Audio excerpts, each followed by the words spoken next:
দেখছো আমাদের ডিম ভাজাটা হয়ে গেছে, এখন এটাকে তুলে নেব।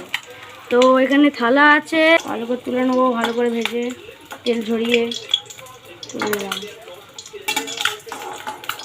লাল লাল হয়ে গেছে, তোমরা দেখতে পাচ্ছ। কি জায়গায় সাদা আছে, তো হলুদের জন্য, হলুদটা একটু সব জায়গায় পড়ে। উফ, তেল ছিটাচ্ছে না, এটা আমাদের। তো এখন আমরা এখানে 2 চামচ মতো তেল দিয়ে দেবো পেঁয়াজটা ভাজার জন্য। ব্যাস, তেল হয়ে গেছে। তো এখন আমরা দেবো এখানে তেল বেশ গরম হয়ে গেছে, গ্যাসটা হালকা একটু বাড়িয়ে নেবো। এখানে আমরা দেবো লঙ্কা, তেজপাতাটা একটু কুচিয়ে দেবো, তেজপাতা, আর এখানে দুটো এলাচ, আর আরও দারচিনি, তারপর আরও দিতে হয়। ওই জিনিসটা ঠিকঠাক ঘরে নেই, তো জন্য আমরা দিচ্ছি না। এখানে নাড়তে নেই। এখন এর মধ্যে আমরা দেবো পেঁয়াজটা।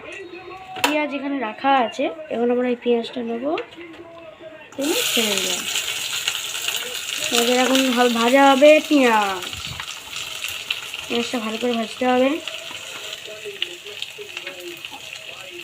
পেঁয়াজটা এখন নাড়া হবে, নাড়তে হবে। এখন নাড়া হবে, না নাড়লে যদি তলায় বসে বসে যায় তখন তো হয়।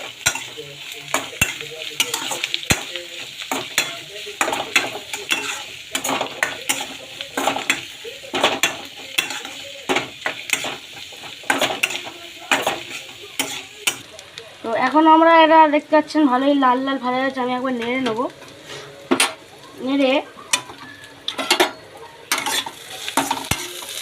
হালকা হালকা একটু গুঁড়ো করে যাচ্ছে, হালকা হালকা একটু গুলে দিতে হবে। আমরা মাঝখানে এখানে একটু নুন অ্যাড করেছিলাম, একটু জলটা হাত দিয়ে বেরিয়ে। এখন আমরা এখানে দেবো টমেটোর পেস্ট, দেখতে পাচ্ছেন টমেটো পেস্ট লাল লাল করে দিয়ে দেবো।